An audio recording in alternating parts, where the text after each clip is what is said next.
제가 설교를 준비하다가 몸이 아주 피곤할 때, 그래도 제 몸 안에서 아주 약동하는 힘이 필요할 때 제가 좀 자극을 받기 위해서 듣는 노래가 있습니다. 여러분이 잘 아시는 Amazing Grace입니다. 이 노래가 여러 가지 종류가 있습니다. 그 중에서 제 가슴을 마치 칼로 후벼 파는 듯한 애끓는 마음이 느껴지는 그런 노래가 있습니다. 제가 이 노래를 좀 조사를 해봤죠. 그랬더니 미국 인디언들에 대한 이야기였습니다. 지금부터 160년 전에 영국에서 배를 타고 미국으로 건너간 우리 청교도의 후예들이 미국 본토에 살고 있던 인디언들을 무려 2천만 명을 죽였는데, 미국 동부의 테네시하고 노스캐롤라이나 그리고 조지아 근처에 살고 있던 체로키 인디언이라는 족속이 있습니다. 이 족속이 백인 이주민 국가인 그 미합중국에 의해서 강제로 고향에서 무려 2000km 떨어진 머나먼 오클라호마까지 벌판으로 쫓겨났습니다.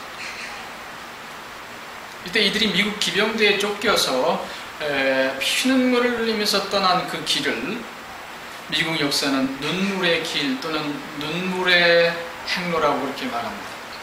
그래서 정확히 말하면 죽음과 눈물의 길이었습니다.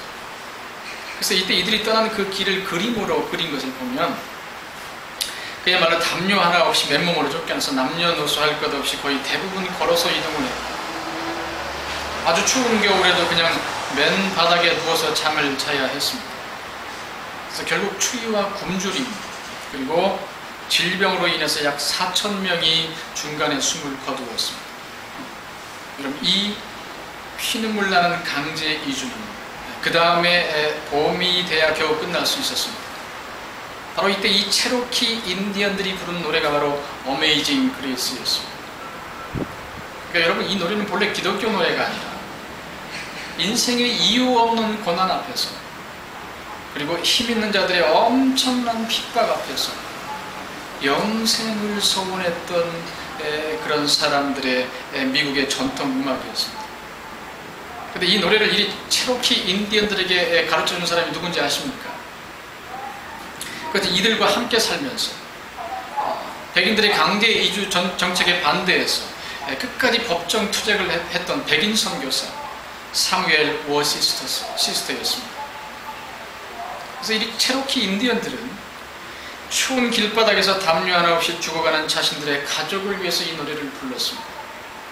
그리고 때로는 질병으로, 또 때로는 배가 고파서 죽은 자신들의 동료를 땅에 묻으면서 이 노래로 명복을 빌었고, 또 살아남은 사람들은 언젠간 자신들에게 주어질 영생을 기다리면서 이 노래를 불렀습니다.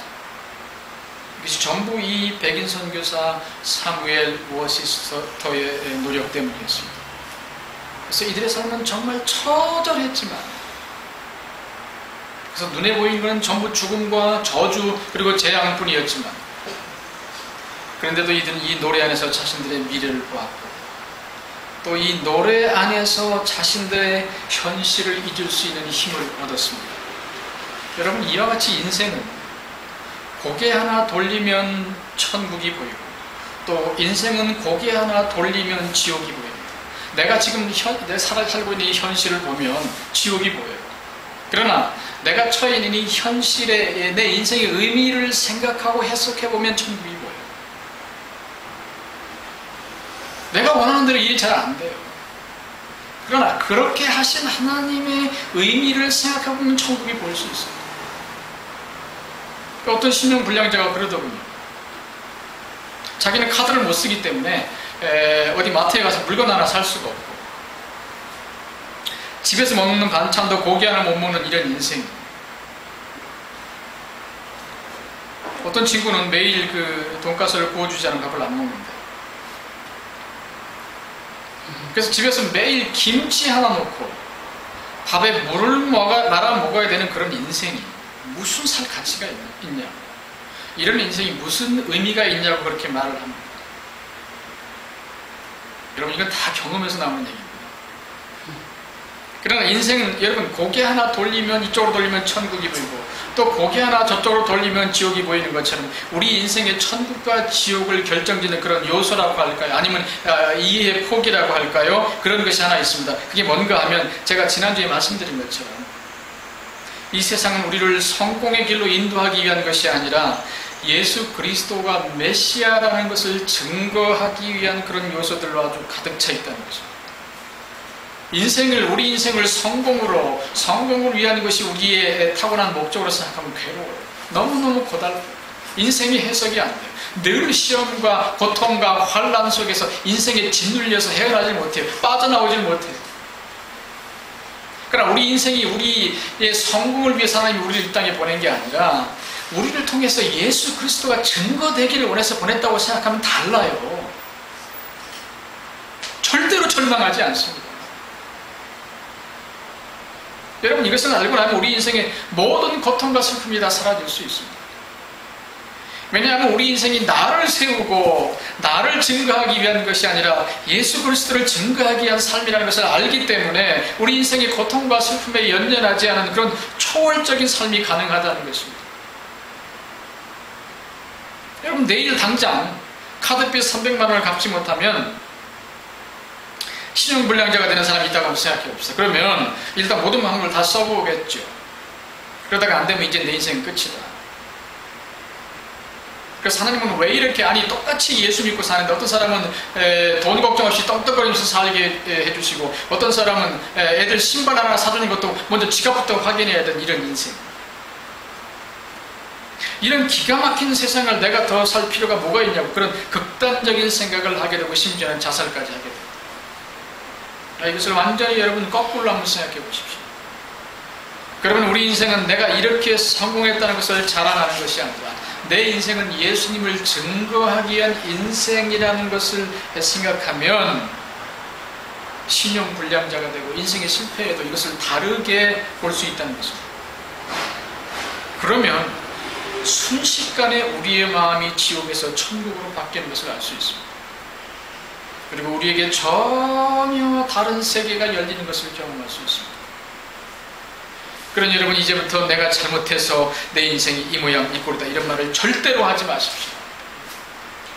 바로 내가 잘못해서 사업을 망쳤고 바로 내가 잘못해서 돈을 못 벌었고 바로 내가 잘못해서 성공을 못했고 바로 내가 잘못해서 우리 아이들 대학 못 가고 내가 그 한 문제만 맞췄으면 시험이 90점이 넘어가는 건데 그 한 문제 못 맞춰가지고 내가 지금 이 모양 이 꼴이다. 여러분 이런 말 앞으로 절대로 하지 마십시오. 여러분 정말 단기간은 정말 인생에서 단기간은 우리의 잘못 때문에 우리 인생이 어그러질 수 있어요. 정말 단기간은 그럴 수 있어요. 그래서 내가 시험 공부를 안 하면 시험을 잘 못 보죠. 내가 직장에서 실적을 못 내면 직장에서 쫓겨날 수 있죠. 그러나 우리 인생에는 하나님의 섭리라는 것이 있습니다. 그래서 내 인생이 잘 풀리느냐 안 풀리느냐 내가 열심히 노력하든 안 하든 내 인생이 잘 풀리느냐 안 풀리느냐 이런 것 그 다음에 내가 일찍 성공해서 40대의 나이에 아주 탄탄한 경제적인 기반을 갖추느냐 아니면 내 나이 50, 60이 될 때까지 이렇게 비천한 인생을 사느냐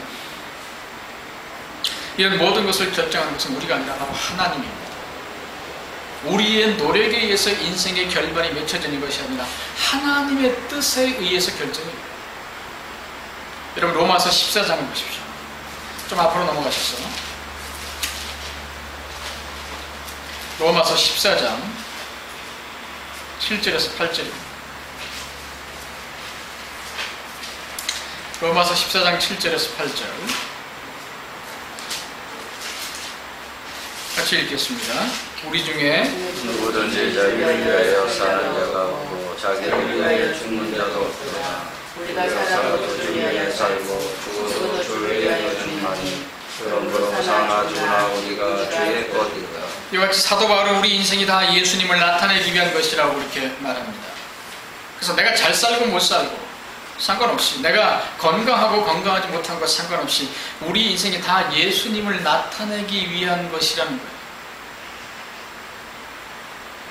예를 들어서 여러분 내가 시험을 치기 위해서 시험장에 들어갑니다. 그럼 우리 인생은 사나 죽으나 다 주의 것이기 때문에 이미 예수님이 우리의 인생의 점수를 다 100점을 매겨놨습니다. 내가 인생 시험을 잘 보든지 못 보든지 우리 인생은 우리가 아니라 바로 예수님이 끌고 가는 것이기 때문에 그래서 예수님이 끌고 가면 우리 인생이 잘 되든지 아니면 못 되든지 간에 우리 인생의 실패라는 것은 있을 수 없기 때문에. 여러분, 왜요? 왜 그렇습니까? 우리 인생을 예수님이 끌고 가시는데 예수님이 실패했다고 할 수는 없잖아요. 그렇죠? 그래서 예수님이 끌고 가는 인생을 실패라고 하는 것은 말이 안 되기 때문에 우리 인생은 예수님이 이미 다 채점을 해서 100점이라고 점수를 다 매겨놨습니다. 그런데도 우리는 아직도 치열한 삶의 현장에 있기 때문에 늘 내 행동에 의해서 인생이 결정되는 것을 알아요. 주님, 내가 잘못해서 인생이 이렇게 엉망이 되었습니다. 주님, 모든 게 다 내 잘못이고 주님, 내가 죽일 놈입니다. 이렇게 말을 한다는 것입니다. 그러면 여러분, 이게 뭐하고 똑같은가 하면 어차피 니들 실력으로 점수가 결정되는 건 아니니까. 예수님 그렇게 우리에게 말씀하십니다. 어차피 니들 실력으로 점수가 결정되는 거 아니니까 그저 결석만 하지 말고 시험 봐라. 중간에 인생 포기하지 말고 끝까지 가기만 하라. 그럼 내가 다 100점 준다. 내가 다 100점 줄 거야. 이렇게 말씀하시는데도 불구하고 우리는 계속해서 내가 더 점수를 잘 맞기 위해서 시험지에 답을 썼다가 지우고 시험지에 또 답을 썼다가 지우고 그러다가 시험지가 찢어지는 거예요. 그러다가 시험지가 너덜너덜해지는 거예요. 그렇게 되면 주님 앞에 나와서 주님, 내가 잘못해서 인생이 이렇게 내 인생이 누더기가 되었습니다. 주님, 나 때문에 인생이 이렇게 엉망이 되었습니다. 이러면서 마음속에 아주 깊은 탄식을 한다는 것입니다. 그래서 어떤 사람은 평생 2천만 원짜리 전셋집에 산 거예요. 내 인생은 벌레요 쓰레기라고 그렇게 말합니다. 어떤 사람은 타고 다니는 자동차가 마티스라고, 자기는 한 번도 그런 생각을 안 했대요. 그래도 내 차가 있어서 참 얼마나 감사하냐, 마티스 랄랄라 하고 타고 다니는데 늘 어떤 때는 그 동네 길목에 가면 어린애가 딱 나타나서 그거 장난감 아니에요 그런다는 거예요. 그래서 자기는 평생 사람들에게 무시당하고 산다고 그렇게 고통스러워합니다. 또 어떤 사람은 자식이 좋은 대학에 못 들어갔다고, 어떤 사람은 강남에 진출하지 못했다고, 어떤 사람은 아파트가 아니라 아주 낡아빠진 주택에서 산다고. 그것도 바퀴벌레가 이따만한 게 나오는 그런 주택. 평생을 열등감 때문에 괴로워합니다. 여러분, 이 모든 것 중에서 가장 비참한 것은 바로 개척교회 목사님들입니다. 우리 일반 성도들처럼 밖에 나가서 택시 운전도 할 수 없는 목사님들이에요. 그래서 내가 평생 목회했는데 10명밖에 안 된다고. 성도수가 10명밖에 안 된다고. 그것도 처음에는 30명 했는데 줄어서 이렇게 됐다고. 나는 벌레요 사람이 아니라 조롱거리라고 그렇게 말합니다. 그러나 여러분, 우리 인생이 누구 인생인데 그런 말을 합니까? 아니 여러분, 우리 인생이 순수하게 우리 인생이라면 이런 말을 100번, 1000번, 아니 10,000번이라도 할 수 있습니다. 그러다가 이번에 자살한 영화배우처럼 심지어 자살까지 할 수도 있습니다. 그러나 우리 인생이 누구 인생인데 그런 못된 짓을 합니까? 우리 인생이 도대체 누구 인생인데 그렇게 못된 짓거리를 합니까? 우리 인생이 도대체 누구 인생인데 그렇게 매일 자신의 가슴에 못을 박으면서 자유행위를 합니까? 여러분, 우리 인생이 도대체 누구 겁니까? 우리 인생이 도대체 누구 거고 도대체 누가 우리 인생을 끌고 갑니까? 여러분, 우리 인생이 우리 겁니까? 그리고 우리 인생을 바로 내가 끌고 가는 겁니까? 갈라디아서 2장 20절을 보십시오. 조금 뒤로 넘어가셔서 갈라디아서 2장 20절.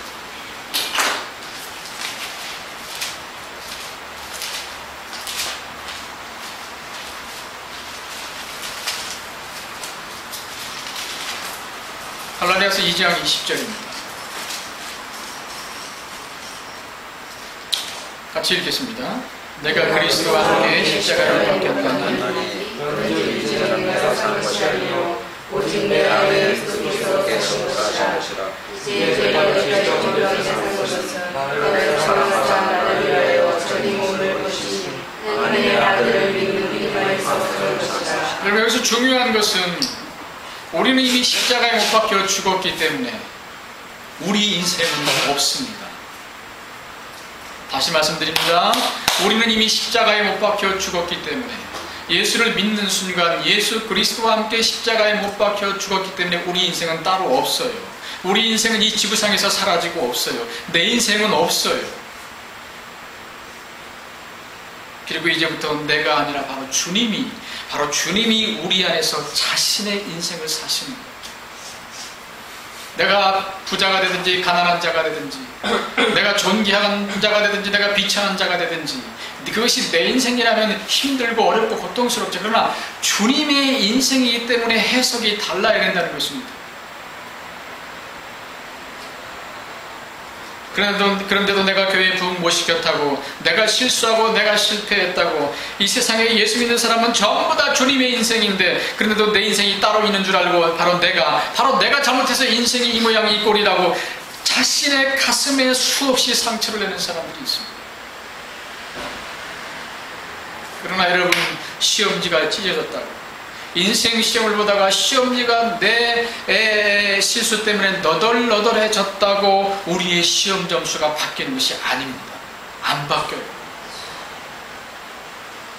그런다고 내 인생에 대한 주님의 평가가 바뀌는 게 아니에요. 왜 그렇습니까? 우리 인생을 그렇게 만들어 가시는 분이 바로 예수님이기 때문입니다. 예수님이 우리 인생을 끌고 가시면서, 예수님이 우리 안에서 자신의 인생을 사시면서, 예수님이 모든 것을 다 책임지고 하시면서 우리에게 10점, 20점 이렇게 점수를 매길 상황이 아니라는 거예요.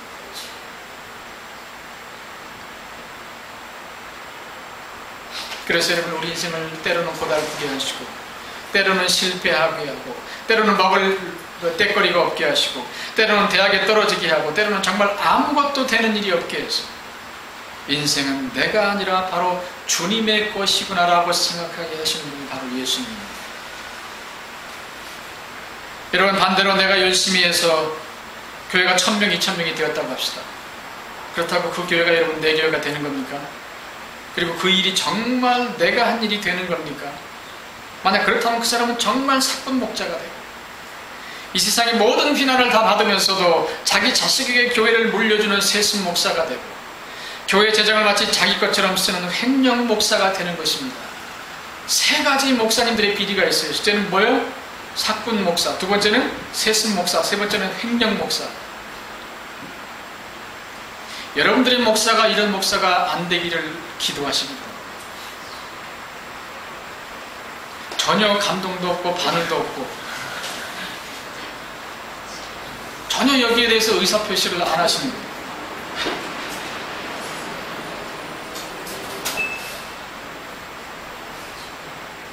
그러나 인생은 이게 아니다. 정말 이런 식의 생각은 말도 안 된다는 생각이 들면 그때부터 우리 인생은 100번 넘어져도 101번째 다시 일어서게 되어 있습니다. 우리 인생이 1000번 실패를 해도 1001번째 다시 일어설 수 있습니다. 왜냐하면 내 인생은 예수님이 스스로 만들어 가신다는 그런 인식이 있기 때문입니다. 또 내 인생은 예수님이 스스로 이루어 가신다는 그런 의식이 있기 때문입니다. 여러분, 이것을 위해서 우리가 꼭 한 가지 기억할 것이 있습니다. 오늘 말씀 고린도 후서로 다시 돌아갑니다. 조금 더 뒤로 넘어가셨어요. 고린도 후서 6장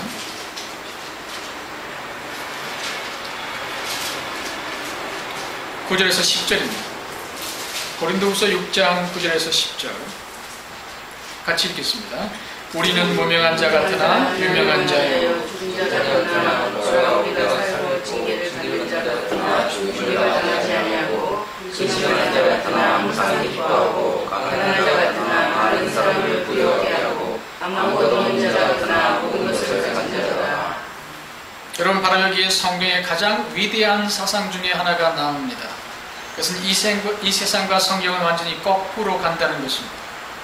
그래서 이 세상에서 유명하게 살려고 하면 성경에서 제일 이름 없는 사람이 되고, 이 세상에서 어떻게든지 내가 살고 내 자존심이 살려고 하면 성경에서는 이미 죽은 시체와 같은 사람이라고 이렇게 말하고, 또 이 세상에서 모든 것을 다 가지려고 하면 성경에서는 모든 것을 다 빼앗기는 그런 사람이 된다는 것입니다. 그래서 여러분, 요즘에 유행하는 동이라는 드라마를 보십시오. 그러면 장희빈과 겨우 무수리에 불과한, 무수리가 뭔지 아십니까 여러분? 무수리, 궁중에서 물기르면서 잠일하는 사람. 이 장희빈, 그 유명한 장희빈과 이 무수리인 동이가 한판 붙었습니다. 아주 혈전을 벌이고 있어요 요즘에. 여러분, 이때 동이가 아주 유명한 말을 합니다. 그 전에 장희빈이 이런 말을 먼저 하죠.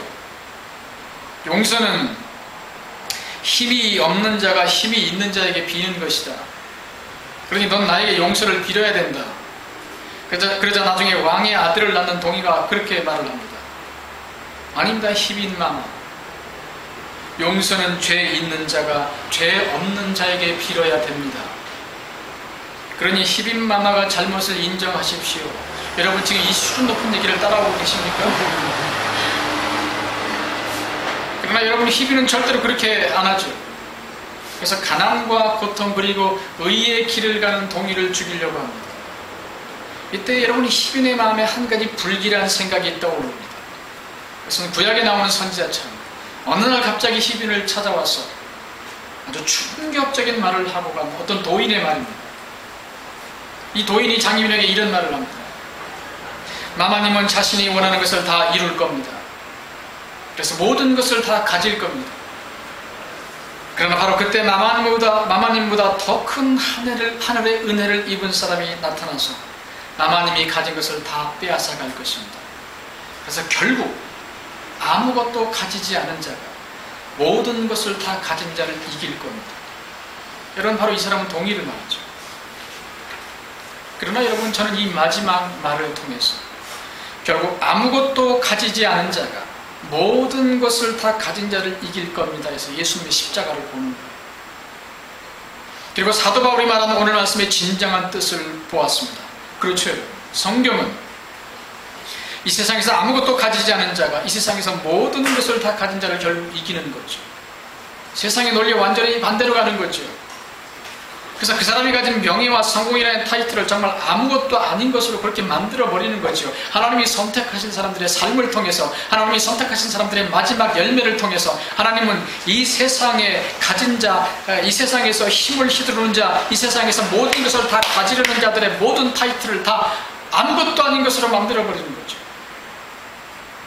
그래서 인생은 결국 허무밖에 없다는 것을 정말 처절하게 깨닫게 하는 것입니다.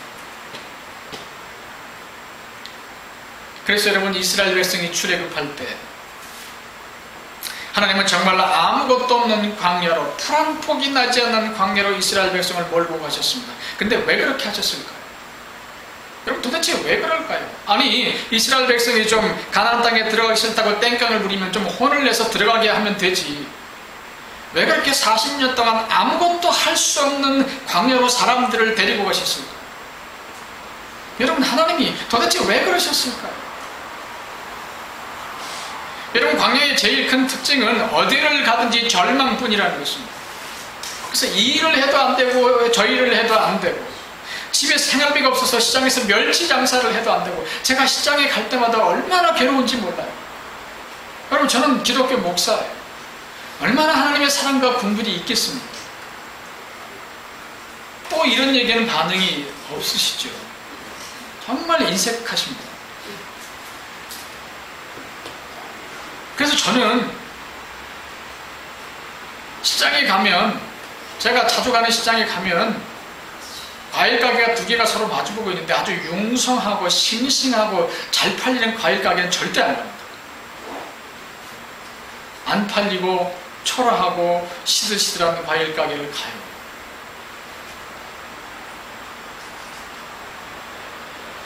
근데 지나가다가, 제가 시장을 자주 가니까 지나가다가 이쪽에서 만두집을 하다가 장사가 잘 안 돼서 폐업을 한 사람이 있어요. 근데 어느 날 보니까 이 사람들이 이쪽 반대편에 가서 멸치와 새우를 놓고 이렇게 파는 거예요. 박스에다, 조그만 박스에 팔아서 팔면서.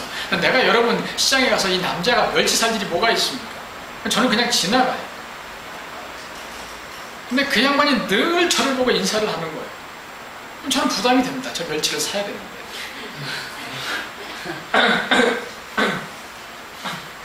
만두집을 하다가 망했어요. 그래가지고 멸치라도 좀 갖다가 팔려고 내놓는 거예요. 또 어느 날은 아주 힘들게 커피 타는 기술을 배워가지고 길거리에서 아주 저음하게 커피 전문점을 해도 안 되고, 그래서 결국 빚만 들어가고, 그래서 정말 집에 있는 애들 저금통을 깨서라도, 정말 몇 푼 안 되는 저금통을 깨서라도 생활비에 보태고 싶은 그런 상태에 있는 것이 바로 광야 생활입니다. 그러면 이게 무슨 희망이 있느냐? 정말 돈도 없고 명예도 없고 그래서 정말 비빌 언덕이 없는데 이런 생각이 도대체 무슨 희망이 있느냐? 하나님은 왜 우리를 이런 인생으로 몰고 하시면서 우리에게 희망을 가지라고 말씀하시느냐? 여러분, 이것이 왜 희망인가 하면 신앙의 세계는 바로 이런 사람들에게만 열리기 때문입니다. 그리고 하나님의 나라는 바로 이런 사람들에게만 허락되기 때문입니다. 여러분, 이스라엘 백성이 애굽에 있을 때를 한번 생각해 보십시오. 그러면 아무리 종살이를 해도 먹을 것이 있었고, 잠을 자기 위해서 누울 공간이 있었고, 그야말로 정말 비빌 언덕이 있었습니다. 정말 비빌 언덕이 있었어요. 그래서 요즘으로 얘기하면 비록 아침 일찍 나가서 밤 11시, 12시에 들어와도, 그래서 몸이 천근 만근 그렇게 돼도, 그래도 자식들에게 먹을 양식이 있었고 온 가족이 쉴 수 있는 공간이 있었습니다. 애굽에 있을 때는 그랬어요. 그리고 기분이 좋으면 가끔 외식이라도 할 수 있는 돈이 있었습니다. 그러나 지금 그런 것도 전혀 안 된다는 거죠. 그럼 이게 도대체 무슨 희망입니까? 여러분, 이때 정말 가만히 한번 생각을 해보십시오. 우리는 늘 우리의 어려운 환경 때문에 하나님의 말씀이 그렇게 이루어질 걸로 믿지 않습니다. 우리는 늘 우리의 경험이 부족한 이 경험 부족 때문에 하나님의 말씀이 정말 그렇게 될까? 저도 여러분 설교를 준비하면서 정말 깜빡합니다. 내가 설교를 준비하지만 이게 정말 그대로 될까? 정말 될까? 여러분, 이럴 때마다 우리에게 이런 경험이 없다는 것 때문에 위축되지만 하나님이 과연 어떤 식으로 이스라엘 백성을 몰고 가시는지 한번 생각을 잘 해보십시오. 그러면 하나님은 분명히 이스라엘 백성을 애굽에서 나오게 하셨습니다. 비록 돈 벌어먹기 치사하고 인권이 전혀 보장되지 않는 직장이었지만, 그래서 전혀 자유가 없는 곳이었지만 그래도 먹을 것이 있는 그런 곳에서 나오게 하셨어요. 그런 후에 눈앞에 보이는 것은 온통 모래와 자갈뿐인 인생입니다. 그럼 이게 도대체 무슨 뜻이냐? 이게 도대체 무슨 조화냐? 아니, 이런 환경에서 어떻게 사냐? 분명히 내가 하나님을 위해서 결단을 했는데 이런 환경이 도대체 우리에게 무슨 도움이 되냐? 아니, 이런 환경에서 우리의 성질만 나빠지지. 도대체 이런 것이 우리에게 무슨 도움이 되냐? 할 때 하나님은 우리에게 아주 귀중한 교훈을 하나 말씀하십니다. 그러면 그것이 뭐냐? 여러분, 이 세상은 아무리 해도 절망을 피할 수가 없습니다. 절망을 피할 수가 없어요. 그래서 사람들은 술을 먹고 심지어 자살까지 하죠. 그래서 사람들의 생각 속에는 이 세상에 절대로 절망이 있어서는 안 된다는 생각이 자리 잡고 있습니다. 내 인생이 절망으로 가서는 안 된다는 생각이 아주 확고하게 자리 잡고 있어요. 내 인생의 절망은 안 된다. 내 인생의 절망은 허락이 안 된다. 이것이 사람들의 가슴 속에, 사람들의 생각 속에 아주 철저한 원칙으로 자리 잡고 있습니다. 여러분, 이번에 자살한 영화 배우를 보십시오. 이 사람의 아버지가 빚보증을 잘못 써서 이 아들이 배우 일을 하면서 무려 7년 동안 아주 힘들게 빚을 갚았는데 이번에 또 자기가 사기를 당해서 이놈의 인생 더 이상 살아서 뭐하냐, 인생은 오직 고통뿐인데 더 이상 내가 살 필요가 뭐 있냐 하고 술을 먹고 자살을 했지 않습니까? 이와 같이 이 세상은 절망이 계속되면, 절망이 하루 이틀이 아니고 계속해서 절망이 되면 그 다음부터 인생을 포기하는 것 외에는 더 이상 방법이 없다고 생각합니다. 내가 이 소망 없는 인생을 끝내는 것 외에는 더 이상 방법이 없다고 생각을 해요. 그러나 여러분, 신앙의 힘이 뭔지 아십니까? 그리고 하나님이 광야 생활 40년 동안 우리에게 깨닫게 하시는 것이 뭔지 아세요? 그것은 인생은 절망에서 절망으로 이어지는 것이 가장 합당한 삶이라는 것입니다.